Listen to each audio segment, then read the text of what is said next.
Hello दोस्तों, welcome to my channel PR knowledge centre. आप लोगों का स्वागत है हमारे चैनल पे। आज मैं लाई हूँ आर टेस्ट नंबर 29, जो कि फुल टेस्ट है रिकॉर्ड एग्जाम का। और इसमें आपको सारी बेनिफिशियल मतलब जो इंपॉर्टेंट टॉपिक सब कुछ मिलेंगे, और सब आप नोट्स बना लीजिए जो अभी आपको याद नहीं है। मैं बता रही हूँ जितने टेस्ट आप कर रहे हैं इसमें से बहुत सारे क्वेश्चन आएंगे, मैं एग्जाम के बाद आपको दिखाऊंगी भी। तो चलिए, मैं ज्यादा टाइम ना लेते हुए इस टेस्ट को स्टार्ट करूंगी। बस एक ही रिक्वेस्ट है, चैनल को लाइक शेयर सब्सक्राइब जरूर करें। टेस्ट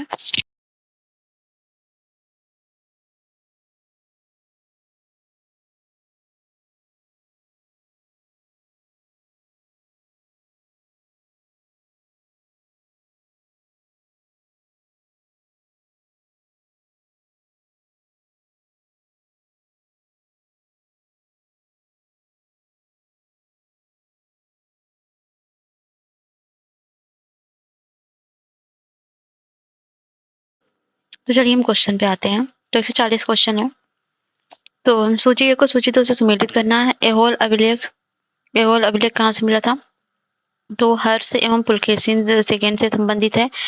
और एक मिनट, हाँ, नासिक अभिलेख जो है वो है सातवाहन कालीन से, प्रयागराज समुद्रगुप्त से, और जूनागढ़ रुद्रदामन सेकंड से है, मतलब रुद्रदामन से है। तो ऑप्शन हो जाएगा बी। यहाँ पर याद कर लीजिए। निम्नलिखित में से कौन सा गलत है? नीतिसार, विज्ञानेश्वर, रामचरित संध्यानंद और कथा सरित्सागर सोमदेव और बृहद कथा मंजरी क्षेमेंद्र। इसमें से कौन गलत है? तो वो गलत हो जाएगा नीतिसार विज्ञानेश्वर। तो नीतिसार जो है वो विज्ञानेश्वर का नहीं है। एक मिनट, कौन सा गलत है? ये है। तो नीतिसार कामंदक का है, और कथा सरित सागर जो है सोमदेव का है, बृहद कथा मंजरी क्षेमेंद्र का है, और रामचरित जो है संध्याकर नंदी का है। निम्नलिखित में से क्या प्रागैतिहासिक काल से संबंधित है, संबंध में सही है? पूरा पाषाण कालीन संस्कृति के आवेशक भीमबेटका नामक चित्रित शैलाश्रयों से प्राप्त हुए हैं। सर्वप्रथम डॉक्टर प्राइम रोज ने विंध्य क्षेत्र से लघु पसारोपकरण खोजे। इसमें से जो है केवल पहला सही है, दूसरा गलत है। क्योंकि पूरा पाषाण के संस्कृत के अवशेष भीमबेटका नामक चित्रित शैलाश्रयों से प्राप्त हुए, सही है। लेकिन सर्वप्रथम सी.एल. कलाइल ने विंध्य क्षेत्र से लघु पसारोपकरण खोजे।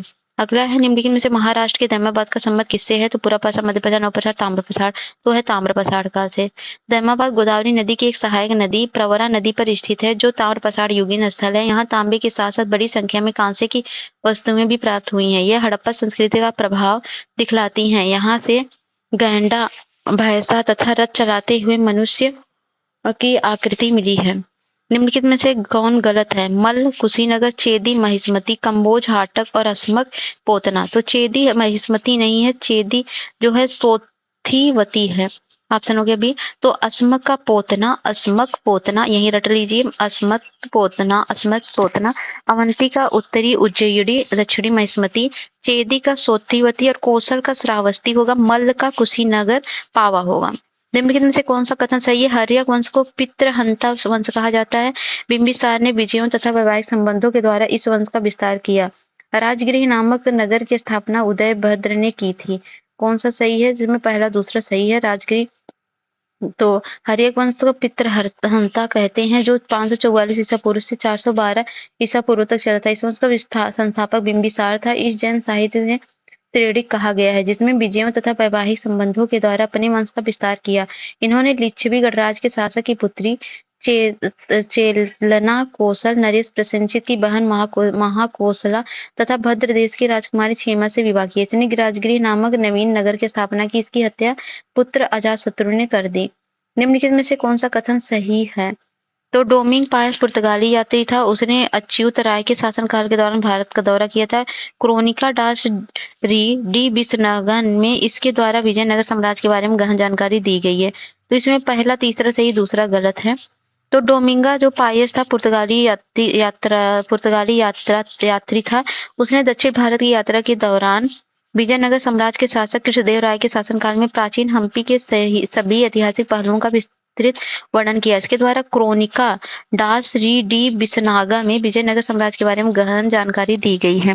डोमिंगो तारीख़ शेरशाही पुस्तक को शेरशाह के शासनकाल से संबंधित है। इसके लेखक कौन है?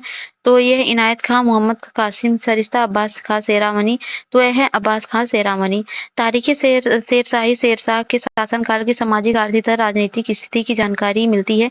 इसके लेखक अब्बास खां शेरवानी था। इसके प्रथम अध्याय में शेरशाह के शासन, दूसरे अध्याय में इस्लाम शाह और तीसरे शाह में अंतिम सूर शासकों का वर्णन है। सूची 1 को सूची 2 से मिलान करना है। रामचरित, तो ये रामचरित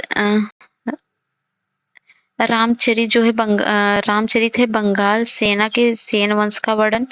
और ये नहीं, रामचरित है पाल शासक रामपाल से संबंधित, यही है ना। और किताब उल रेहला है, ये है मोहम्मद बिन तुगलक के शासनकाल से संबंधित। और नुस्खा दिलकुशा है, ये है औरंगजेब के शासनकाल से दक्षिण भारत के इतिहास का वर्णन है। और बाला चरितम है बंगाल के नहीं, ये है बंगाल के सेन वंश का संवर्णन। तो ऑप्शन हो जाएगा डी।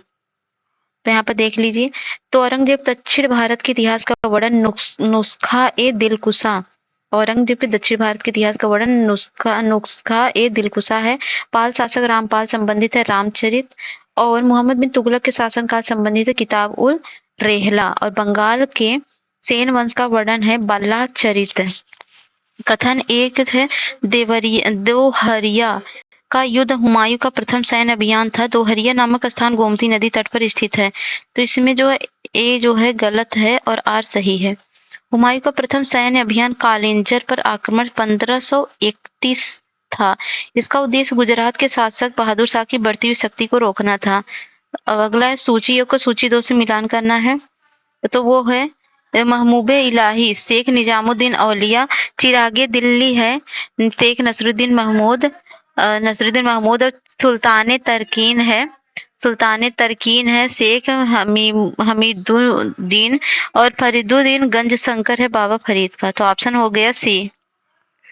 तो महबूबे इलाही है शेख निजामुद्दीन औलिया का, चिरागे दिल्ली है शेख नसरुद्दीन महमूद का, सुल्तान तरकीन है शेख हमीदुद्दीन का, और बाबा फरीद है फरीदुद्दीन गज शंकर का।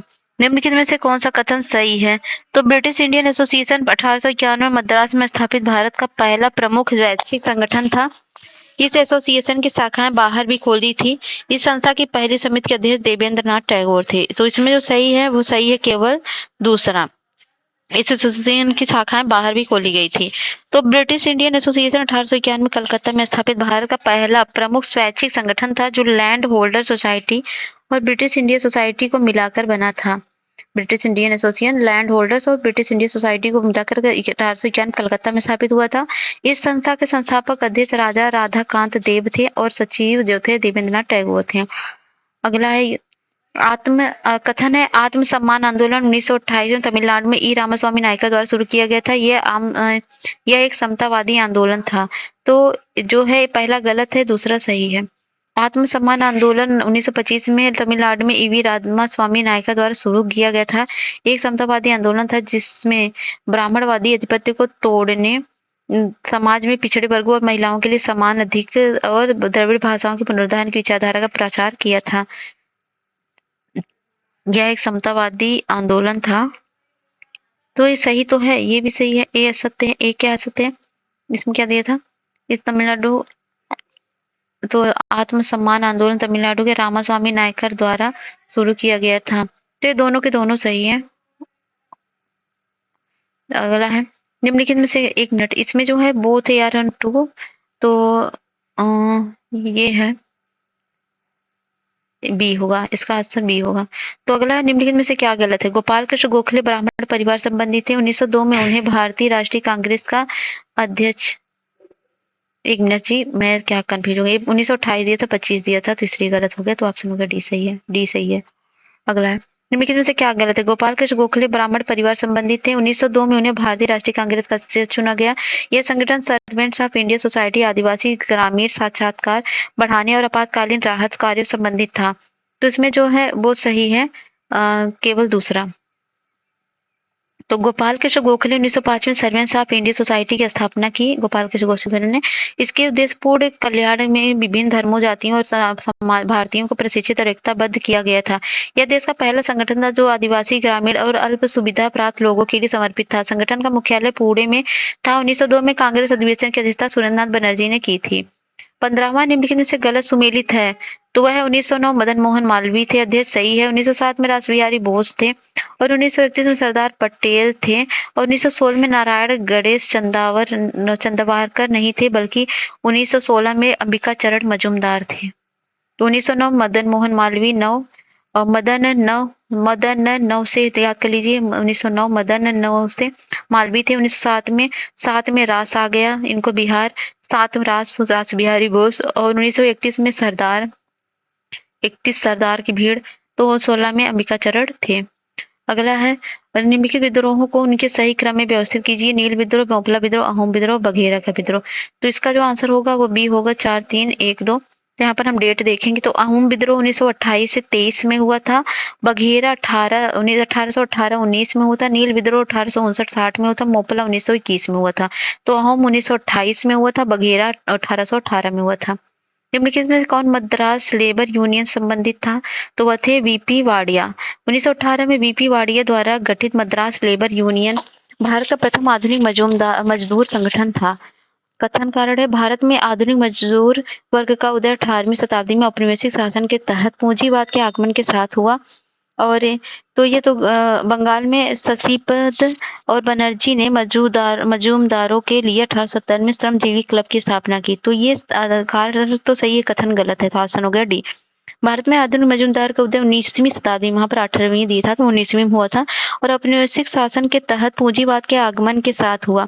भारत में मजूमदार वर्ग के हितों की रक्षा के लिए 1870 में बंगाल में ब्रह्म सभा की शशिपद बनर्जी नामक समाज सेवी मजदूरों के लिए श्रमजीवी क्लब की स्थापना की तथा 1874 में भारत में श्रमजीवी नाम से एक पत्रिका निकाली। 19वां, निम्नलिखित में से क्या एटक से संबंध में गलत है? तो ठीक है, भारत के पहले केंद्रीय trade union all India trade union Congress को 31 अक्टूबर 1920 में स्थापित किया गया। दीवान चमन लाल AITUC के पहले महासचिव और बाल गंगाधर तिलक एटक के पहले अध्यक्ष थे। इसमें जो केवल दूसरा सही है, केवल दूसरा सही, पहला गलत है। ऑल इंडिया ट्रेड यूनियन की स्थापना कब हुई थी? 31 अक्टूबर 1920 को हुई थी।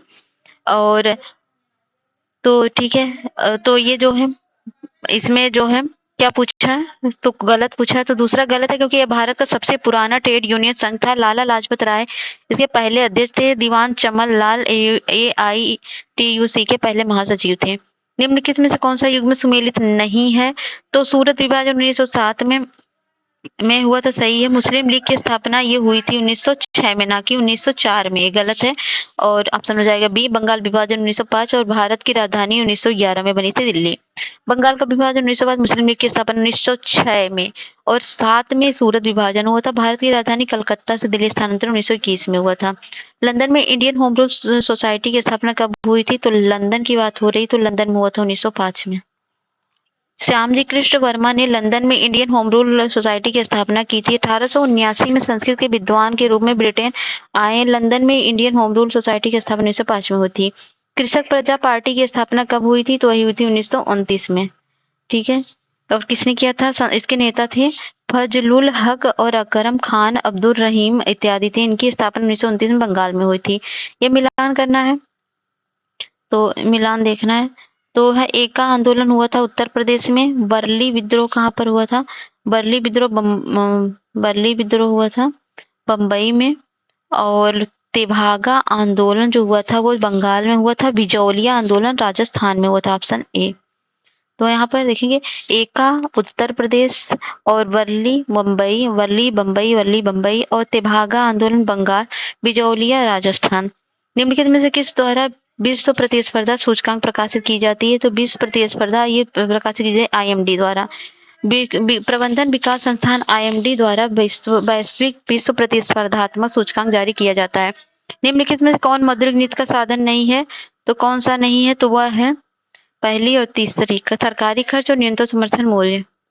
ठीक है। मौद्रिक नीति के प्रथम उपकरण नकद आरक्षित वैधानिक तरलता अनुपात एसएलआर, बैंक दर, रेपो दर और विसर्ब रेपो दर, खुले बाजार संचालन है। निम्नलिखित में से कौन सा कथन सही है? तो स्थापन वस्तुएं वे वस्तुएं होती हैं जिनका उपयोग मानव की आवश्यकताओं को पूरा करने के लिए एक साथ किया जाता है। पूरक वस्तुओं की मांग क्रॉस लोच हमेशा सकारात्मक होती है। इसमें केवल एक सही है। पूरक वस्तु में वस्तु होती है जिनका एक साथ उपयोग मानव की आवश्यकताओं को पूरा करने के लिए किया जाता है। उदाहरण के लिए रोटी और मक्खन पूरक वस्तुओं की मांग की क्रॉस मूल्य लोच हमेशा सकारात्मक होती है। अर्थशास्त्र में उपयोगिता का अर्थ क्या होता है? तो उसका अर्थ होता है यह संतुष्टि का एक पैमाना है जो व्यक्ति को समुदाय के उपभोग से प्राप्त होता है। उपयोगिता और यूटिलिटी यह संतुष्टि का एक उपाय है जो व्यक्ति को वस्तुओं के उपभोग से प्राप्त होता है। उपयोगिता इस बात का पैमाना है कि कोई व्यक्ति किसी वस्तु का कितना आनंद लेता है या लेने की इच्छा के मात्र बदलता रहता है। मांग के नियम के अनुसार कीमत और मात्रा के बीच क्या संबंध है? तो यह उल्टा संबंध है। तो मांग के नियम के अनुसार किसी वस्तु की कीमत और मांग की मात्रा के विपरीत संबंध होता है, अर्थात जब कीमत में गिरावट होगी तो मांग में वृद्धि होगी। मुक्त बाजार के बारे में क्या कथन सही है? तो देखते हैं, यह एक ऐसा बाजार है जहां मूल्य निर्धारित आपूर्ति और मांग के कानून द्वारा संचालित होता है। सही है। आर्थिक व्यवस्था में सरकार का कोई हस्तक्षेप नहीं होता है। मुक्त व्यापार में सही है। मुक्त व्यापार प्रतिस्पर्धा को प्रोत्साहित करता है, बिल्कुल नहीं। तो तीसरा गलत होगा, पहला सही होगा। तो मुक्त व्यापार जो आपूर्ति और मांग पर आधारित एक आर्थिक प्रणाली है जिसमें बहुत कम या कोई सरकारी नियंत्रण नहीं है। निजी उद्यम की स्वतंत्रता होती है और वे संसाधनों को प्राप्त करने और उनका उपयोग करने या तथा वस्तुओं और सेवाओं के उत्पादन करने के लिए स्वतंत्र होते हैं। एक मुक्त बाजार प्रतिस्पर्धा को प्रोत्साहित करता है और उपभोक्ताओं को कई विकल्प प्रदान किए जाते हैं। लाइसेंस फायर एक विशेषता है किसका? तो ये विशेषता है पूंजीवाद का। और लाइसेंस फेयर उद्योग और व्यवसाय के मालिकों को हस्तक्षेप के बिना काम करने की स्थिति निर्धारित करने की आर्थिक नीति को संदर्भित करता है। यह नीति सरकार द्वारा नियंत्रित मुक्त बाजार का समर्थन करती है। कथन है प्रकट भारतीय सिद्धांत अमेरिकी अर्थशास्त्री पॉल मार्शल द्वारा प्रतिपादित किया गया था। यह व्यक्तियों द्वारा किए गए विकल्पों को विश्लेषण करने के लिए एक विधि है जिसका उपयोग ज्यादातर उपभोक्ता व्यवहार पर नीतियों के प्रभाव की तुलना करने के लिए किया जाता है। तो इसका ए असत्य है और आर गलत है। प्रकट वरीयता सिद्धांत अमेरिकी शास्त्री पॉल सैमुएलसन द्वारा प्रतिपादित किया गया था। निम्नलिखित में से कौन सा सरकार के कर राजस्व का एक हिस्सा है? तो वह कौन सा है? तो सरकार कर राजस्व का हिस्सा है पूंजीगत संपत्ति, लाभांश और लाभ और आयकर। तो ऑप्शन हो जाएगा डी। नहीं, ऑप्शन हो जाएगा 1 to 4 ऑप्शन डी सही है। तो आय के कर साधन केंद्रीय सरकार के आयात के साधन है। आयकर टैक्स एंड टैक्स। तो आयकर पूंजी लाभ कर और निगम कर है। संपत्ति या पूंजी सौदों पर tax on property and capital transaction. संपदा उपहार और संपत्ति पर होता है। टैक्सेस ऑन कमोडिटीज है केंद्रीय उत्पाद शुल्क पर और सीमा शुल्क पर, सेवा कर पर।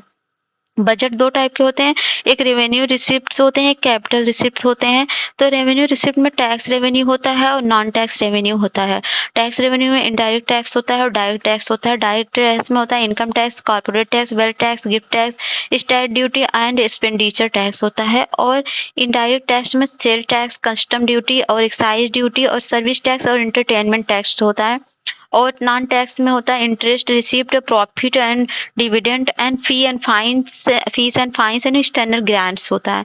और कैपिटल में होता है recovery of loans, disinvestments and borrowing and provident fund. निम्नलिखित में से कौन सा प्रत्यक्ष कर नहीं है? पूंजीगत लाभ, उत्पाद शुल्क, उपहार, व्यय कर।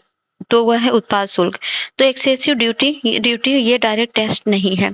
Example of direct tax are gift tax, wealth tax, interest tax, expenditure tax, income tax, corporate tax and state duty, income tax etc। निम्नलिखित में से उन्हें सही क्रम में व्यवस्थित कीजिए। प्रधानमंत्री मुद्रा योजना, प्रधानमंत्री सुरक्षा बीमा योजना, हृदय योजना, बेटी बचाओ बेटी पढ़ाओ योजना। तो ये होगा 3, 4, 1, 2। तो डेट हम देखेंगे। हृदय योजना 21 जनवरी 2015 को आई थी। बेटी बचाओ 22 जनवरी 2015 को। प्रधानमंत्री मुद्रा योजना 8 अप्रैल को आया था। और प्रधानमंत्री सुरक्षा बीमा योजना 9 मई 2015 को आया था। सेब कार्यक्रम में यश प्रतीक है सुरक्षा, वरिष्ठ, व्यवस्थित और टिकाऊ का। तो वह है वरिष्ठ का। सेब मतलब senior care ageing growth engine. Portal विश्वसनीय स्टार्टअप्स द्वारा बुजुर्ग देखभाल उत्पादों और सेवाओं की वन स्टॉप एक्सचेंज है और 4 जून 2021 को लागू हुई थी। निम्नलिखित में सही है। सही क्या है? उधर शक्ति अभ्यास भारत पाकिस्तान, ट्राइगन ट्रायम्फ अभ्यास यूएस रूस। और इसमें जो सही वो है सी गार्डियन अभ्यास चीन और पाकिस्तान के बीच। तो यहाँ पर होगा देखेंगे हम। अंडर शक्ति एक्सरसाइज होता है इंडिया और मालदीव मलेशिया के बीच, सॉरी, उदार शक्ति इंडिया मलेशिया के बीच, और tiger triumph Triumph exercise India USA के बीच, और सी गार्जियन एक्सरसाइज चाइना पाकिस्तान के बीच, और कैराट एक्सरसाइज यूएसए बांग्लादेश के बीच होता है। निम्नलिखित में से गलत क्या है? ईरान तोमान, साउथ कोरिया वान, और वियतनाम का नुएसो पेसो, और ब्राजील का रियल। तो यह वियतनाम का करेंसी नुएस पेसो नहीं होता है, वियतनाम का क्या होता है? डोंग होता है। ईरान का तोमन होता है, साउथ कोरिया का वान होता है, वियतनाम का डोंग होता है, और ब्राजील का रियल होता है। और यह मिलान करना है केंद्र शासित प्रदेश है, और वो है, तो ठीक है।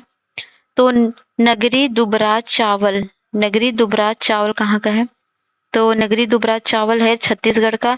और दल्ले खुरसानी कहाँ का है? दल्ले खुरसानी है सिक्किम का। और चिउरा नेल है, चिउरा नेल है उत्तराखंड का। और सोजत मेहंदी है राजस्थान का। तो ऑप्शन हो गया डी। तो यहाँ पर देखेंगे उत्पाद है और राज्य है। तो नगरी दुबराज चावल छत्तीसगढ़ का, दल्ले खुरसानी सिक्किम का, चिउरा तेल उत्तराखंड का, और सोजत मेहंदी राजस्थान का है। निम्नलिखित में से कौन सही है? जर्मनी। तो ये देश है इंजीनियरिंग उत्पाद क्षेत्र है। तो इसमें देखेंगे कौन सा सही है। तो इसमें तीसरा अमेरिका का वारचेस्टर, ये सही है इंजीनियरिंग। तो जर्मनी का है डुसेलफोर्ड, और फ्रैंकफर्ट, और कोलोन स्टुटगार्ट है। और ये जापान का योकोहामा, कोबे, ओसाका, नगोया है। अमेरिका का वारचेस्टर, शिकागो, ब्रिजपोर्ट और हार्टफोर्ड है। और सोवियत संघ का मॉस्को, लेनिनग्राड, और व्लादिवोस्टोक और कालिनग्राड है। निम्नलिखित में कौन सा कथन सही है? टीन एक कोमल धातु, विश्व में प्राप्त होने वाली टीन की 80% मात्रा प्लेसर निक्षेपों में से प्राप्त होती है। और अधिकार प्लेसर निक्षेप दक्षिण अफ्रीका में विस्तृत है। तो केवल एक सही होगा, तीसरा गलत है। तो टीन एक कोमल धातु है और विश्व में प्राप्त होने वाली टीन 80% मात्रा प्लेसर निक्षेपों से प्राप्त होती है। अधिकांश प्लेसर निक्षेप दक्षिण पूर्व एशिया में विस्तृत हैं, जिनके प्रमुख अयस्क केसेराइट और टीन स्टोन है। यह धातु शिस्ट जैसी कांतरित या ग्रेनाइट शैलों की नसों से प्राप्त होती है। निम्नलिखित में से अटलांटिक महासागर की ठंडी धारा नहीं है। तो कैलिफोर्निया की धारा ठंडी धारा नहीं है। अटलांटिक महासागर की प्रमुख ठंडी महासागरीय धाराएं लेब्राडोर की धारा, पूर्वी ग्रीनलैंड धारा, और इरंगमीर की धारा, और धारा कनारी धारा, फॉकलैंड की धारा। मिंडनाओ गर्त कहाँ स्थित है? मिंडनाओ गर्त है, ये है प्रशांत महासागर में। मिंडनाओ गर्त प्रशांत महासागर में स्थित है, जो 10,500 गहरा है। इसे फिलीपीन ट्रेंच भी कहते हैं। निम्नलिखित में से कौन सा कथन सही है? महासागर की सतह परत का एपी पैलेजिक जोन के रूप में जाना जाता है। इसे सनलाइन जोन भी कहा जाता है। तो इसमें जो सही है, दोनों के दोनों ऑप्शन सही हैं। एपीपैलिक जोन महासागर की सतह पर एपीपैलेजिक जोन के रूप में जाना जाता है। यह सतह से 200 मीटर तक फैला है। इसे सनलाइन जोन के रूप में जाना जाता है, क्योंकि यह हर जगह जहां अधिकांश दृश्यमान प्रकाश मौजूद होता है वहां होता है। तो निम्नलिखित में से कौन सा कथन सही है? रेगिस्तान एक ऐसा क्षेत्र है जहां वाष्पीकरण वर्षा से अधिक होता है। तो सही है। कालाहारी रेगिस्तान दक्षिणी अफ्रीका में एक बड़ा अर्धशुष्क रेतीला रेगिस्तान है, ये भी सही है। रब अल खली इराक का सबसे बड़ा रेगिस्तान है, तो ये तीसरा गलत है। तो ऑप्शन हो जाएगा ए। तो कालाहारी रेगिस्तान दक्षिण अफ्रीका में एक बड़ा अर्धशुष्क रेतीला रेगिस्तान है। कालाहारी रेगिस्तान के अंतर्गत बोत्सवाना, नामीबिया, दक्षिण अफ्रीका के भाग शामिल हैं। रब उल खली सऊदी अरब का सबसे बड़ा रेगिस्तान है। कौन सा? रब उल खली, ठीक है। रब उल खली इराक का नहीं बल्कि सऊदी अरब का है। सूची 1 को सूची 2 से मिलान करना है। तो आहागार पठार, तो आहागार पठार कहाँ पर है? तो आहागार पठार है ये है अल्जीरिया में। और अल्मावा का पठार है, ये है नाइजीरिया में। और एशिया माइनर का पठार है तुर्की में। और उबांगी का पठार सेंट्रल अफ्रीका में। तो हो जाएगा ऑप्शन ए, ठीक है। तो यहाँ पर देखेंगे आहागार का पठार अल्जीरिया, आहागार अल्जीरिया। आदा मावा का पठार नाइजीरिया। और एशिया का पठार माइनर है तुर्की। और उबांगी का पठार सेंट्रल अफ्रीका में है। अल्टाई माउंटेन्स श्रेणी कहाँ स्थित है? तो ये स्थित है मध्य एशिया में। अल्टाई माउंटेन्स श्रेणी मध्य एशिया में स्थित है, जिसकी सर्वोच्च बिंदु गोरा वेलुखा है। निम्नलिखित में से कौन सा पवन द्वारा निर्मित स्थल स्वरूप नहीं है? Playa, bajada, zeugen, arete. तो अरेत नहीं है। तो अरेत हिमानी द्वारा निर्मित स्थल रूप है, जो किसी पर्वत के दोनों सर्क के विकसित होने से मध्य का भाग अपरदित होकर नुकीला हो जाता है, जिसे अरेत कहते हैं। सूची 1 को सूची 2 से मिलान करना है। चापाकार डेल्टा क्या है? तो चापाकार डेल्टा है नील नदी का, और पक्षीपात है ये मिसिसिपी मिसौरी नदी का है। ज्वारनदमुख डेल्टा किसका है? तो ज्वारनदमुख है तो ताप्ती नदी का, और दंताकार डेल्टा है एब्रो नदी का। तो ऑप्शन हो जाएगा डी। ठीक है, चापाकार डेल्टा नील एवं गंगा ब्रह्मपुत्र का डेल्टा, पक्षीपात डेल्टा है मिसिसिपी मिसौरी नदी का डेल्टा, ज्वारनदमुख है भारत में नर्मदा ताप्ती का डेल्टा, और दंताकार डेल्टा है एब्रो नदी का डेल्टा। निम्नलिखित में क्या अफ्रीका महाद्वीप में संबंधित सही है? यह विश्व का कुल क्षेत्रफल का लगभग 20% भाग विस्तृत है। इसका अधिकांश भाग उष्णकटिबंध में स्थित है। इस महाद्वीप की खोज ब्रिटिश नागरिक डेविड लिविंगस्टोन ने की थी। तो इसका जो सही है सभी के सभी option all of the above. विश्व के कुल क्षेत्रफल एक मिनट तो विश्व के कुल क्षेत्रफल का लगभग 20% भाग विस्तृत है। इसका अधिकांश भाग उष्णकटिबंधीय स्थित है। इस महाद्वीप खोज ब्रिटिश नागरिक डेविड लिविंगस्टोन ने की थी अफ्रीका की। निम्नलिखित में से कौन गलत है? द्वीप है, राजधानी है, तो इसमें कोमोरोस मोरानी में है, राजधानी है कोमोरोस की, और मोजाम्बिक की मापुतो है। अब बोत्सवाना की लुसाका नहीं, बोत्सवाना की क्या है? गैबोरोन है। ऑप्शन 3 गलत है। लेसोका की मसेरू है। और निम्नलिखित में से कौन सा सही सम्मिलित नहीं है? तो बुंदेलखंड का मध्य प्रदेश में पड़ता है, और ये जो है कट्टनाद केरल में, सौराष्ट्र गुजरात में, रार क्षेत्र ये तमिलनाडु में नहीं है, रार क्षेत्र पश्चिम बंगाल में है। तो बघेलखंड मध्य प्रदेश में, कुट्टानाद केरल में, सौराष्ट्र गुजरात में है, और रार क्षेत्र पश्चिम बंगाल में है। निम्नलिखित जोड़ियों पर विचार कीजिए। पहाड़ी क्षेत्र है, इसमें से कौन सा सही है? तो मिकिर पहाड़ियां कार्बी और आंगलोंग पठार में सही है। महादेव की पहाड़ी विंध्य श्रेणी में गलत है। कार्डमम पहाड़ी पश्चिम घाट ये सही है। कैमूर की पहाड़ी सतपुड़ा पहाड़ी ये गलत है। तो मिकिर तो ऑप्शन हो गया डी 1 3। तो मिकिर पहाड़ियां कार्बी अगलोंग पठार का भाग हैं, कार्बी अगलोंग पठार का। महादेव सतपुड़ा और श्रेणी का भाग सतपुड़ा महादेव, और कार्डमम है पश्चिमी घाट पर्वतमाला का भाग है, कैमूर है विंध्य पर्वत का। ठीक है, और ये मध्यम तो यहाँ पर देखेंगे जोन डिवाइडेड जो है, तो ठीक है देखते हैं। तो क्षेत्र सेकंड है मामूली नुकसान के लिए, और क्षेत्र 4 है ये बड़ी क्षति के लिए। क्षेत्र 3 है ये मध्यम के लिए, क्षेत्र 5 है सबसे अधिक संवेदनशील। तो ऑप्शन हो जाएगा सी। ठीक है, ये है क्षेत्र 2 मामूली क्षति के लिए, क्षेत्र 3 मध्यम क्षति, और 4 है प्रमुख क्षति, और 5 है सबसे अधिक संवेदनशील। निम्नलिखित में से क्या नाथुला दर्रा संबंधित सही है? पुराने सिल्क रूट से पर स्थित नाथुला दर्रा सिक्किम को चीन के तिब्बत स्वायत्त क्षेत्र से जोड़ता है, और 1959 में peoples of republic of China द्वारा तिब्बत विद्रोह को दबाने के बाद ये 4 दशकों तक सील कर दिए गए थे। ये भी सही है। नाथुला दर्रे को 2005 में फिर खोला गया, तो ये गलत है। तो ऑप्शन हो जाएगा 1 2 सही है। तो इसको 2005 में नहीं बल्कि 2006 में इसको ओपन किया गया था। ठीक है, सूची 1 को सूची 2 से मिलान करना है, तो चलिए मिलान करवाते हैं। गोमती है, एक मिनट, तो गोमती है भाई ये जो माकाई बरना, और कोसी जो है, कोसी है अरुण तालुकू की सहायक नदी है, बेतवा की सहायक नदी है, धसान बीना, और झेलम की लीदार किशन गंगा। तो ऑप्शन हो गया बी। तो यहाँ पर देखेंगे नदी है सहायक नदी है, झेलम की लीदार किशन गंगा है, और बेतवा की थसान बीना है, और कोसी के अरुण तलखू है, गोमती के जोमखाई और बरना है। कर्क नदी जिन राज्यों से होकर गुजरती है, कर्क रेखा जिन राज्यों से होकर गुजरती है वह झार। तो मित्र पर गमछा झार, यह तो आपको याद होगा। 8 राज्य से गुजरती है, गुजरात, राजस्थान, मध्य प्रदेश, छत्तीसगढ़, झारखंड, पश्चिम बंगाल, त्रिपुरा और मिजोरम। 57 है। निम्नलिखित में से किस राज्य में उदंती सीता नदी बाघ रिजर्व स्थित है? तो वह है छत्तीसगढ़ में। तो उदंती सीता नदी बाघ रिजर्व छत्तीसगढ़ में स्थित है। निम्नलिखित में कौन सुमेलित नहीं है?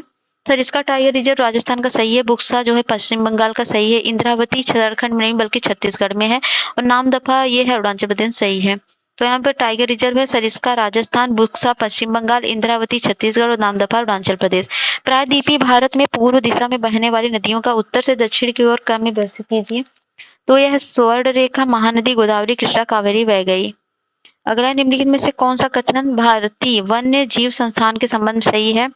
तो सही क्या है? तो यह भारत सरकार के पर्यावरण, वन एवं जलवायु परिवर्तन मंत्रालय के तहत एक स्वायत्त संस्थान है। सही है। इसकी स्थापना 1982 में हुई थी, और यह संस्थान दक्षिण पूर्व एशिया में वन्य जीव संरक्षण के प्रशिक्षण, खोज तथा प्रबंधन के मामले में प्रतिष्ठित संस्था है। तो सभी के सभी सही है। तो यह भारत सरकार के पर्यावरण, वन जलवायु मंत्रालय परिवर्तन मंत्रालय के तहत एक स्वायत्त संस्थान है। इसकी स्थापना 1982 में हुई थी। यह संस्थान दक्षिण पूर्व एशिया में वन्य जीव संरक्षण के प्रशिक्षण और खोज तथा प्रबंधन के मामले में प्रतिष्ठित संस्थान है। किस वर्ष को अंतर्राष्ट्रीय वन वर्ष घोषित किया गया? तो वह किया गया 2011 को। वन वर्ष 2011 को संयुक्त राष्ट्र महासभा द्वारा अंतर्राष्ट्रीय वन वर्ष घोषित किया गया। इसका उद्देश्य वनों को संरक्षण, स्थायी प्रबंधन और सतत विकास पर जागरूकता बढ़ाना था। भारतीय वनस्पति सर्वेक्षण का मुख्यालय कहाँ है? तो वह है कोलकाता में। भारतीय वनस्पति सर्वेक्षण की स्थापना ये है 23 जनवरी 1980 को स्थापित किया गया था, जिसका मुख्यालय कोलकाता में स्थित है। इसके संस्थापक हैं जॉर्ज किंग। ठीक है। निम्नलिखित में से जल जमाव के कारण क्या है? तो जल जमाव के कारण है नहरों से जल का रिसाव, तटीय क्षेत्रों में चक्रवाती लहरों से परिवर्तन, जल निकास की कमी, समुद्री डेल्टा में क्षेत्र में बदलाव। तो सभी के सभी ऑप्शन सही हैं। जल जमाव के कारण है नहरों से जल का रिसाव, जल का समुचित प्रबंधन, जल निकास की कमी, जल के प्राकृतिक निकास से छेड़छाड़। तो बहुत कुछ है। तो कथन कारण 64वां क्वेश्चन, मृदा में लवणता एवं क्षारीयता की समस्या उन क्षेत्रों में होती है जहां वर्षा अपेक्षाकृत कम होती है तथा वाष्पीकरण की दर वर्षा दर से अधिक होती है। कारण है कोशिका क्रिया द्वारा मृदा में विद्यमान सोडियम, कैल्शियम और मैग्नीशियम के लवणीय और क्षारीय लवणों का ऊपर से विकर्षण होता है। तो दोनों के दोनों कथन कारण सही है और कारण कथन की व्याख्या भी कर रहा है। निम्नलिखित लैटेराइट मृदा के संबंध में क्या सही है? तो इसमें सही जो है वो है ये लैटेराइट मृदा उच्च तापमान और अत्यधिक वर्षा वाले क्षेत्रों में विकसित होती है। सही है। ये आर्द्र प्रदेशों की अपक्षालित मृदाएं ही ये गहरी लाल लैटेराइट की उर्वरता कम होती है। सफेद लैटेराइट की उर्वरता सबसे कम होती है। तो तीनों मतलब सभी चारों ऑप्शन सही है। निम्नलिखित में से क्या खरीफ फसलों के संबंध में सही है? तो है खरीफ फसलें अक्टूबर या नवंबर के मध्य बोई जाती हैं। उड़द, सोयाबीन, बाजरा खरीफ फसलें हैं। तो इसमें केवल दूसरा सही है। खरीफ फसलें अक्टूबर नवंबर नहीं बल्कि ये मानसून के आगमन समय जून जुलाई में बोई जाती हैं। ठीक है। और अगला है चकबंदी मुख्यतः उन्हीं क्षेत्रों में संभव है जहां संरचनात्मक सुविधाएं उपलब्ध होती हैं और चकबंदी 80% क्रियान्वयन हरित क्रांति के व्यापक प्रभाव वाले क्षेत्रों में ही पाया गया है। तो दोनों कथन कारण सही है और सही व्याख्या भी कर रहे हैं। ठीक है। अब अगला है निम्नलिखित में से कौन सा वाटरशेड प्रबंधन उद्देश्य है? मिट्टी का संरक्षण, लोगों की आय में वृद्धि करना, भंडारण, परिवहन और विपणन बुनियादी ढांचे का बढ़ावा, प्रभावी रूप से गैर कृषि योग्य भूमि को कवर करना। तो इसका सभी का सभी ऑप्शन सही है। वाटरशेड प्रबंधन देख सकते हैं। निम्नलिखित में से कौन सा संरक्षण जुताई के नुकसान है? मृदा की कीट आबादी को बढ़ाता है, खरपतवार मुख्य फसलों के साथ प्रतिस्पर्धा करते हैं, ऊपरी मिट्टी में कार्बनिक पदार्थ समान रूप से वितरित नहीं होते हैं। तो इसका सभी का सभी ऑप्शन ये भी सही है। तो अगला है संरक्षण। ठीक है। निम्नलिखित में से कौन सा कथन सही है? जवाहरलाल नेहरू राष्ट्रीय सौर मिशन जलवायु परिवर्तन पर राष्ट्रीय कार्य योजना के तहत 8 मिशनों में से एक है। भारत के 2015 में केंद्रीय बजट में 2022 तक लक्ष्य को 20 गीगावाट से बढ़ाकर 100 गीगावाट कर दिया गया था और इसमें इसे पहली बार जनवरी 2010 में पेश किया गया। तो सभी के सभी ऑप्शन ए भी सही है। मुल्ला पेरियार बांध के संबंध में क्या गलत है? तो इसका निर्माण 1985 में हुआ था। मुल्ला पेरियार जो है ये बांध केरल में है जबकि इसके जल का उपयोग तमिलनाडु करता है। तो इनमें से कोई गलत नहीं, सभी तो दोनों ऑप्शन सही है। ठीक है। वैश्विक पर्यावरण सुविधा में स्थापित किया गया था कब? तो ये स्थापित किया गया था 1992 में। वैश्विक पर्यावरण सुविधा GEF की स्थापना 1992 में रियो अर्थ समिट के दौरान हुई थी। यह वाशिंगटन DC अमेरिका में स्थित है। इसका प्रबंधन संयुक्त राष्ट्र विकास कार्यक्रम द्वारा बैंक और संयुक्त राष्ट्र पर्यावरण UNEP द्वारा संयुक्त रूप से किया जाता है। निम्नलिखित में से कौन सा गलत है? लुधियाना सतलज पंचेत दामोदर, इसमें कोरबा महानदी पे नहीं है। कोरबा जो है ठीक है, कोरबा हंसदेव नदी पे है। बाकी गया फल्गु सब सही है। तो ऑप्शन हो गया सी। अगला है निम्नलिखित में से कौन सा गलत है? तो निम्नलिखित में से कौन सा गलत है? झील है, राज्य है लून करड़सर। तो ये जो है पश्चिम बंगाल में नहीं बल्कि राजस्थान में। तो यही गलत है, ऑप्शन ए। और बाकी सूरज कुंड हरियाणा में, मानसबल जम्मू कश्मीर में, हुसैन सागर तेलंगाना में है। और वाहनों से उत्पन्न सीसा प्रदूषण जो कारण बनाता है वो कौन सा कारण है? वो मानसिक रोग उत्पन्न करता है। वाहनों से सीसा प्रदूषण, ऑटोमोबाइल धुएं से प्रदूषण सीसा धातु होती है जो तंत्रिका तंत्र को प्रभावित करती है, मानसिक रोग पैदा करती है। निम्नलिखित में गलत है। स्केलेटल फ्लोरोसिस फ्लोरीन द्वारा होती, मिनीमाटा पारा द्वारा, ब्लैकवुड आर्सेनिक द्वारा, मिथेनोग्लोबिन सीसा द्वारा। तो ये डी गलत है। मेथेनोग्लोबिनेमिया जो होती है ये किसके द्वारा होती है? ये होती है बाई नाइट्रेट से। तो निम्नलिखित में से कौन सा सही है? एक विशिष्ट स्थल पर होने वाले बहिस्राव को गैर बिंदु स्रोत कहा जाता है जब प्रदूषण जल निकायों द्वारा एक बड़े क्षेत्र में प्रवेश करते हैं तो इसे बिंदु स्रोत कहा जाता है। तो इसमें जो है इनमें से कोई जो है सही नहीं है। तो एक विशेष स्तर पर होने वाले बहिस्राव को बिंदु स्रोत कहा जाता है, जबकि जब प्रदूषण जल निकायों द्वारा एक बड़े क्षेत्र में प्रवेश करता है तो इसे बिंदु स्रोत कहा जाता है। ट्रोंकोडेड्रोन एक है तो यह है एंजियोस्पर्म। तो है हीरुदेनेरिया फाइलम का उदाहरण है किसका? तो ये उदाहरण है एनेलिडा का। और है सबसे लंबा रेशा पाया जाता है तो पाया जाता है जूट का।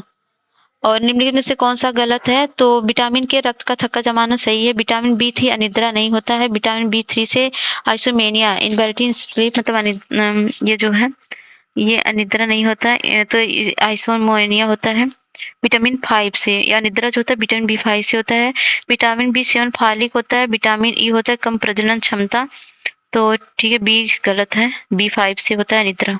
अगला है मानव शरीर में सामान्य ताप होता है 98 डिग्री फ़ारेनहाइट 97, तो ए बी दोनों सही। फ़ारेनहाइट में 98 होता है और बी में 73 होता है डिग्री में, और 3773 नहीं। मानव तो निम्नलिखित में से कौन सा गलत? युग में इंसुलिन बेंटिंग ने की थी। एंटीजन की खोज लैंडस्टीनर की थी। इलेक्ट्रोकार्डियोग्राफ की खोज तो आइवा नायन ने नहीं की थी, बल्कि इसकी खोज हाँ आइवा नायन की थी।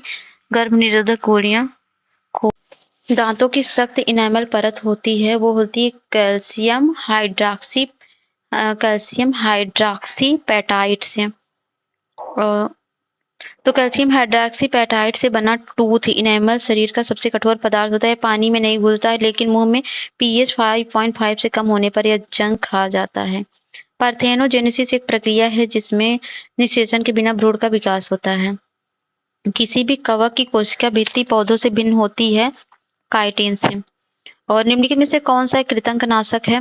तो वह है एल्युमिनियम फोस्फाइड एक कृंतकनाशक है। निम्नलिखित में से कौन सा कथन सही है? तो वह सही है। एनीमिया शरीर में आयरन की कमी के कारण होता है। शरीर में आयरन की दिक्कत से साइडरोसिस हो सकता है, तो वो था करेक्ट। अगला है निम्नलिखित में से कौन सही है? लेड ऑक्साइड को लीजर्ड कहते हैं और यह एक उभयधर्मी ऑक्साइड है। इसका उपयोग रबर इंडस्ट्रीज में स्टोरेज, बैटरी और क्लीन ग्लास के रूप में किया जाता है, तो सभी के सभी सही है। लेड ऑक्साइड को लीजर्ड कहते हैं। ये एक उभयधर्मी ऑक्साइड है। इसका उपयोग रबर इंडस्ट्री में स्टोरेज, बैटरी और फ्लिंट ग्लास के रूप में किया जाता है। निम्नलिखित में से क्या लिब्रहान आयोग के संबंध में सही है? इसमें सही है। इसका गठन 16 दिसंबर 1992 को हुआ था और इस आयोग का संबंध चारा घोटाले से था। नहीं, गलत है। यह भारत का सबसे लंबे समय तक चलने वाला जांच आयोग था, तो 29 सही है। तो लिब्रहान आयोग न्यायमूर्ति एम.एस. लिब्रहान की अध्यक्षता में 16 दिसंबर 1992 को गठित आयोग ने उन घटनाओं के क्रम की जांच की जिसके कारण अयोध्या में बाबरी मस्जिद विध्वंस हुआ था। 16 साल बाद 30 जून 2009 को तत्कालीन प्रधानमंत्री मनमोहन सिंह को अपनी रिपोर्ट सौंपी। लिब्रहान जांच भारत का सबसे लंबे समय तक चलने वाला जांच था। मतलब 1992 शुरू था और 9 में खत्म, मतलब 7 साल। निम्नलिखित में से कौन सा कथन जिला कलेक्टर के संबंध में सही है? तो सही क्या है? ठीक है, जिला कलेक्टर जिले में सर्वोच्च न्यायिक प्राधिकरण के हैं। वह सटीक भूमि रिकॉर्ड रखता है। सही है, वह जिले की कानून व्यवस्था को बनाए रखता है और राष्ट्रीय अधिवास और प्रमाण पत्र जैसे विभिन्न वैधानिक प्रमाण पत्र जारी करने की शक्ति रखता है। तो ये हो जाएगा ऑप्शन बी सही। जिला कलेक्टर जिले में सर्वोच्च न्यायिक प्राधिकरण ये जमीन का सही रिकॉर्ड रखते हैं और राष्ट्रीयता, अधिवास, विवाह, अनुसूचित जाति, अनुसूचित जनजाति, अन्य पिछड़ा वर्ग, आर्थिक रूप से कमजोर वर्ग प्रमाण पत्र जैसे अभिन्न वैधानिक प्रमाण पत्र जारी करने की शक्ति इनमें निहित होती, परंतु जिले की कानून व्यवस्था बनाए रखने में काम जिलाधिकारी में निहित होता है। निम्नलिखित में से कौन सा जोड़ा सुमेलित नहीं है? तो बाल विवाह निरोधक अधिनियम 1929 में आया था, तो ये सही नहीं है, सही है। और हिंदू विवाह अधिनियम हिंदू विवाह अधिनियम ये 1956 में नहीं बल्कि 1955 में आया था। और हिंदू उत्तराधिकार अधिनियम 1955 में, सती 1987 में, सती निवारण अधिनियम 1987 में। तो ऑप्शन बी हो गया। तो यहाँ पर देख सकते हैं हिंदू विवाह अधिनियम 1955 में आया था। सती प्रथा का अंत जो है 1987 में सही है। 1987 नहीं, 1887, 1987 सॉरी। तो निम्नलिखित में से कौन सा युग्म गलत है? एक मिनट। निम्नलिखित में से कौन सा युग्म गलत है? जवाहरलाल नेहरू 1955 और राजेंद्र प्रसाद 1960 और बी आर अम्बेडकर। तो इसमें गलत है, राजेंद्र प्रसाद 1960 में नहीं, 1962 में दिया गया था भारत रत्न। और ठीक है, और जवाहरलाल नेहरू को भारत रत्न 1955 में दिया गया था। बी आर अम्बेडकर 1990 और लता मंगेशकर 2001। तो गलत ही में है 1955 60। अरे बाप रे। किसी व्यक्ति को कितने समय तक बिना किसी मुकदमे के निवारण निरोध के तहत हिरासत में रखा जा सकता है? तो वह 3 महीने तक। किसी व्यक्ति को 3 माह तक बिना मुकदमे के निवारण निषेध में रखा जा सकता है। तो ये मिलान करना है, तो मिलान करवाते हैं। तो वाई बी चावड़ ये है 8वां वित्त आयोग और केसी पंत का है 10वां आयोग। अशोक कुमार चंदा का है ये तीसरा। और ये एम खुसरो का है, ए एम खुसरो का 11वां है। तो ऑप्शन हो जाएगा ए। ठीक है, तो आई बी चनवाड़ का 8वां और केसी पंत का 10वां, अशोक कुमार चंद का 3रा और एम ए खुसरो का 11। निम्नलिखित में से कौन सा एक गैर संवैधानिक निकाय नहीं है? तो न्यायाधिकरण ये गैर संवैधानिक निकाय नहीं है। और बाकी भारतीय खाद्य निगम और लोकपाल लोकायुक्त ये सब है गैर संवैधानिक निकाय। 97 निम्नलिखित में से कौन सा भारत की संचित निधि के बारे में सही है? तो भारतीय संविधान के अनुच्छेद 267 एक भारत की संचित निधि से संबंधित है। केंद्र सरकार द्वारा सरकारी व्यवसाय के संचालन के लिए करों और अन्य प्राप्तियों के माध्यम से प्राप्त सभी राजस्व भारत की संचित निधि में जमा किए जाते हैं और बिना संसद की सहमति के सरकार खाते से पैसा नहीं निकाल सकती है। तो इसमें जो सही है वो सही है, दूसरा तीसरा पहला गलत है। क्योंकि ये जो है आर्टिकल भारत की संचित निधि, भारत का संचित निधि भारत सरकार को आयकर, सीमा शुल्क, केंद्रीय उत्पाद शुल्क और गैर कर राजस्व के माध्यम से प्राप्त होने वाले राजस्व और असाधारण मदों को छोड़कर उनके द्वारा किए जाने वाले खर्चों का लेखा जोखा है। केंद्र सरकार द्वारा सरकारी व्यवसाय के संचालन के लिए करों और अन्य प्राप्तियों के माध्यम से प्राप्त सभी राजस्व भारत की संचित निधि में जमा किए जाते हैं। भारतीय संविधान का अनुच्छेद 266 एक भारतीय संचित निधि से संबंधित है। निम्नलिखित में से कथनों में से योजना आयोग के बारे में सही है?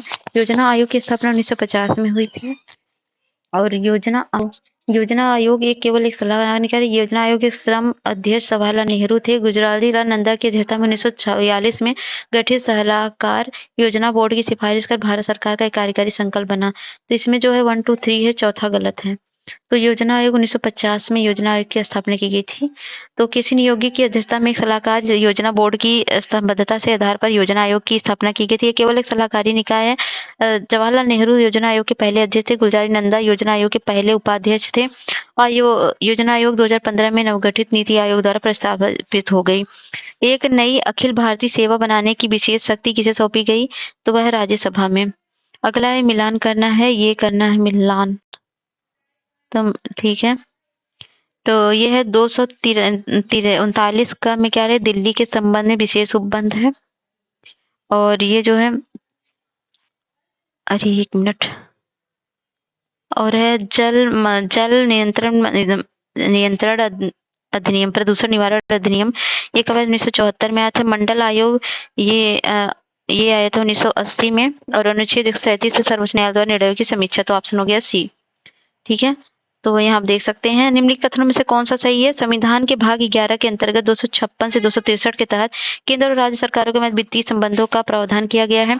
संविधान के भाग 12 के अंतर्गत अनुच्छेद 268 281 के तहत केंद्र और राज्यों के मध्य प्रशासनिक संबंधों का उल्लेख किया गया है। तो इसमें जो है दोनों के दोनों गलत है, उल्टा दिया गया है। तो संविधान के भाग 11 के अंतर्गत अनुच्छेद 256 से 63 के तहत केंद्र और राज्यों के मध्य प्रशासनिक संबंधों का उल्लेख है और संविधान के 12 के अंतर्गत 268 से 281 के तहत केंद्र तथा राज्य सरकारों के मध्य वित्तीय संबंधों का प्रावधान है। 102 है, निम्नलिखित में से कौन सा युग्म सही है? तो सरकारी आयोग 1981 और राजमन्नार समिति 1968, पंछी आयोग 2006, तारापोर समिति 1997। तो सरकारी आयोग 1983 में आया था, राजमन्नार समिति 1969 में, पुंछी आयोग 2007 में, तारापोर समिति 1997 में। सरकारियत 83, राजमन्नार 69 और पुंछी 2007 और तारापोर समिति 1997 में। तो सरकारियत 83 याद कर लीजिए इस टाइम, राजमन्नार 1969 और पुंछी 2007 और तारापोर ये है समिति 1997 का। निम्नलिखित में से कौन सा कथन सही है? तो यह सही है। अदरक की खेती बुंदेलखंडी जिलों में मुख्य रूप से की जाती है। हल्दी उत्पादन में उत्तर प्रदेश अग्रणी स्थान रखता है। दोनों के दोनों सत्य हैं। और अदरक ठीक है, निम्नलिखित में से कौन सा सही सुमेलित नहीं है? तो प्रदेश में कुल कृषि जलवायु क्षेत्र 9 है। प्रदेश में कुल मृदा सुमेलित नहीं है। ये मृदा समूह 8 है। प्रदेश में कुल कृषि पारिस्थितिक क्षेत्र 20 है और कुल कार्यशील जनसंख्या में कृषि क्षेत्र में 57% नहीं बल्कि 59% है भागीदारी। उत्तराखंड से सटे जिलों की पश्चिम से पूर्व की दिशा की ओर व्यवस्थित कीजिए तो वह हो जाएगा सहारनपुर, मुजफ्फरनगर, बिजनौर, मुरादाबाद, रामपुर।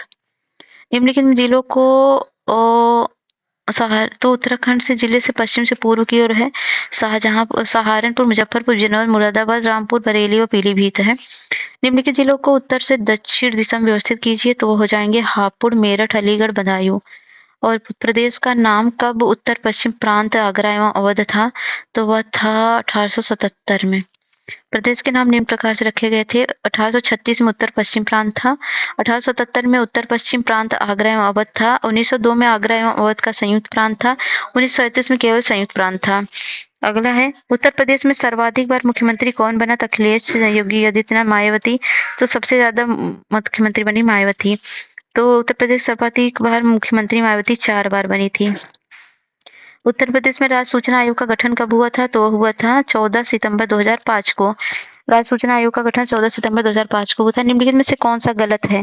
होमी भाभा कैंसर हॉस्पिटल ये लहरतारा वाराणसी में है, सही है। मस्तिष्क ज्वर उन्मूलन शोध गोरखपुर में है। और राज्य कृषि प्रबंधन संस्थान ये बस्ती में नहीं है बल्कि ये रहमान खेड़ा लखनऊ में राज्य कृषि प्रबंधन संस्थान।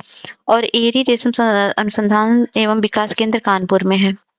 अगला है किंग जॉर्ज मेडिकल कॉलेज की स्थापना कब हुई थी? तो इसकी स्थापना हुई थी 1911 में। तो ठीक है। और जिसे 2002 में तो ये किंग जॉर्ज मेडिकल कॉलेज की स्थापना 1911 में हुई थी जिसे 2002 में किंग जॉर्ज चिकित्सा विश्वविद्यालय कहा गया। कजरी महोत्सव कहाँ मनाया जाता है? कजरी महोत्सव मनाया जाता है मिर्जापुर में।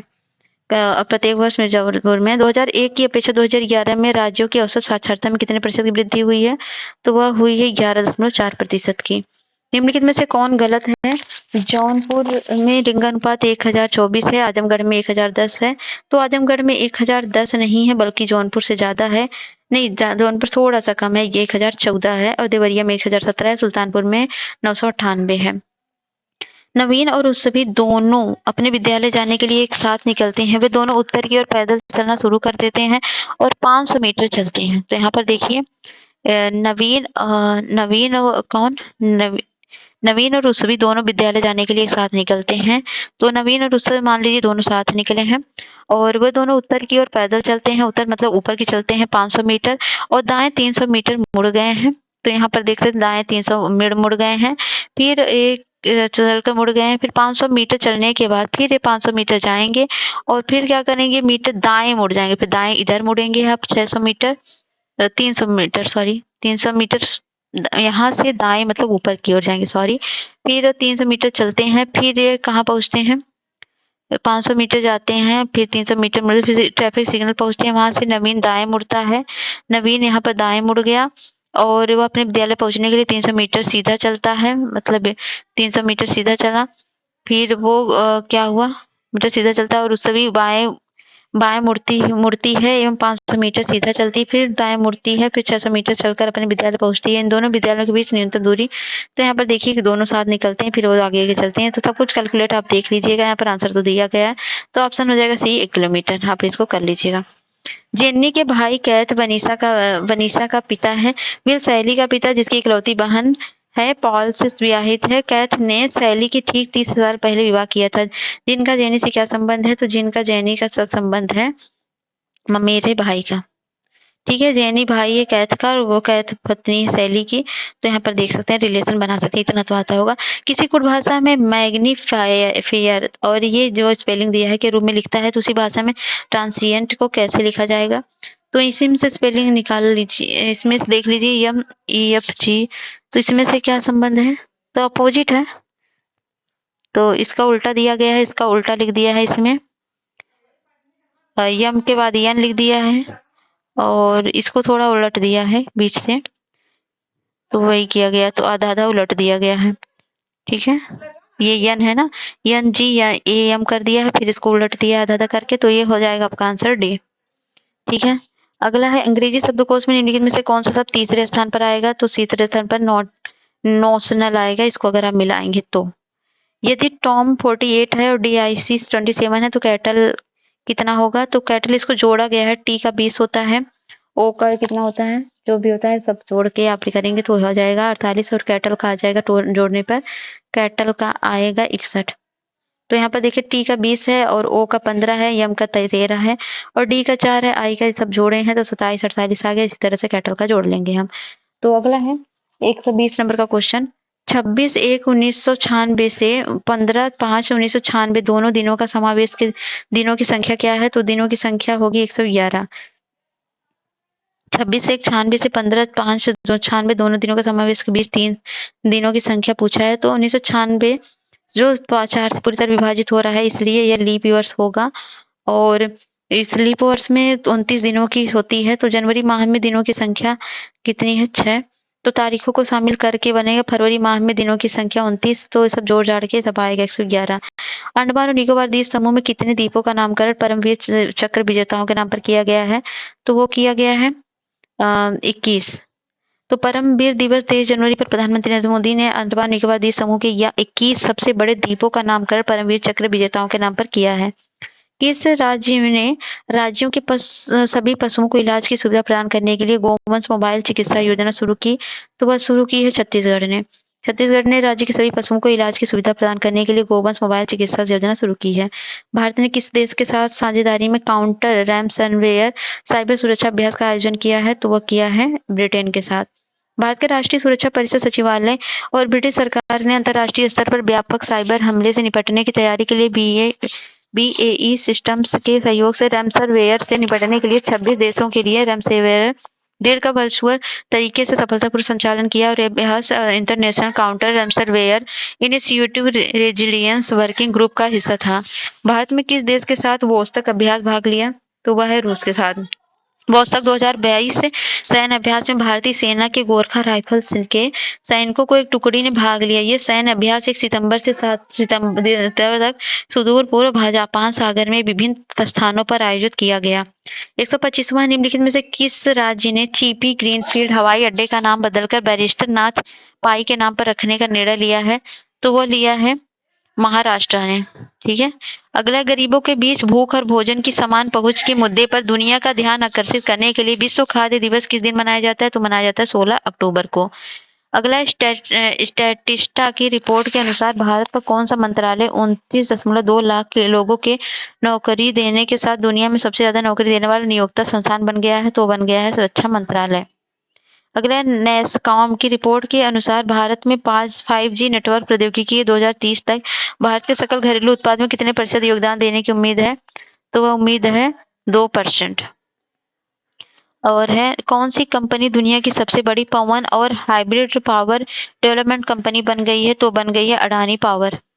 अगला है तकनीकी वस्त्रों के उत्पादन को प्रोत्साहन देने के लिए टेक्नोटेक्स 2023 का आयोजन किस भारतीय शहर में किया जाएगा, तो वो किया जाएगा मुंबई में। अगला, बीज उत्पादन, गुणवत्ता, बीज पहचान और प्रमाणन की चुनौतियों का समाधान करने के लिए कृषि और किसान कल्याण मंत्री नरेंद्र सिंह तोमर ने कौन सा ऐप लॉन्च किया है, तो वह लॉन्च किया है साथी ऐप। अगला, अप्रैल 2023 में इसरो ने पोलर सैटेलाइट लॉन्च व्हीकल का उपयोग करके किस देश के साथ टेलियोस 2 उपग्रह को लॉन्च किया, तो वो किया सिंगापुर के साथ। अगर अप्रैल 2023 में हुरून द्वारा जारी ग्लोबल यूनिकॉर्न इंडेक्स 2023 में किस देश को अमेरिका और चीन के बाद यूनिकॉर्न की संख्या के मामले दुनिया का तीसरा सबसे बड़ा देश घोषित किया गया, तो वह घोषित किया गया है भारत को। अगला है, फोर्ब्स ने विश्व के सबसे बेहतरीन नियोक्ता रैंकिंग 2022 में किस भारतीय कंपनी को राजस्व लाभ और बाजार मूल्य के हिसाब से भारत का सबसे अच्छा नियोक्ता और विश्व स्तर पर काम करने के लिए 20वीं सबसे अच्छी कंपनी घोषित की है, तो की रिलायंस इंडस्ट्रीज को। उत्तर प्रदेश के प्रसिद्ध दशहरी आम को किस ब्रांड नेम के साथ देश विदेश में बेचा जाएगा, तो बेचा जाएगा काकोरी ब्रांड के नाम से। नारगोनो कावरा बाख क्षेत्र किन 2 देशों के बीच विभाजित है, तो वह है आर्मेनिया और अजरबैजान के बीच में। तो अजरबैजान राजधानी बाकू है। अजरबैजान की सीमा कैस्पियन सागर तथा काराकस पर्वत से लगती है और आर्मेनिया की येरेवान है राजधानी और यह एक भू-आबद्ध देश है। 137 है, 137 है। हे भगवान, 137 है। मिदोनली केला, केला जो है ये गोवा का है। गुच्छी मशरूम कहाँ का है? ये है जम्मू कश्मीर का। काले चावल हैं असम, काले चावल कहाँ के हैं? तो ये है मणिपुर के। और काजी नेमू जो है असम का है। तो ऑप्शन होगा सी। तो मिंदोली केला गोवा का है, गुच्छी मशरूम जम्मू कश्मीर का है, काले चावल मणिपुर के हैं, काजी नेमू जो है असम का है। निम्नलिखित में से कौन सा जिला देश का पहला संविधान साक्षर जिला होगा? तो वह होगा, ये होगा कोल्लम, केरला का।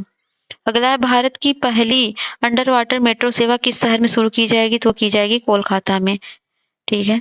अगला है, किस संगठन ने अंतर्राष्ट्रीय शिक्षा दिवस को अफगान लड़कियों और महिलाओं को समर्पित करने का निर्णय लिया है? तो लिया यूनेस्को ने। संयुक्त राष्ट्र शैक्षिक वैज्ञानिक और सांस्कृतिक संगठन यूनेस्को ने इस वर्ष 24 जनवरी को मनाए जाने वाला अंतर्राष्ट्रीय शिक्षा दिवस अफगान बालिकाओं और महिलाओं को समर्पित करने का निर्णय लिया है। संगठन की महानिदेशक आड्रे अजूले ने बताया कि यह किसी भी देश में लड़कियों को शिक्षा से वंचित नहीं किया जाना चाहिए। तो ठीक है, आज का ये टेस्ट खत्म होता है। अगर वीडियो पसंद आता है लाइक शेयर सब्सक्राइब जरूर करिएगा। मिलते हैं नेक्स्ट वीडियो, तो जय हिंद जय भारत।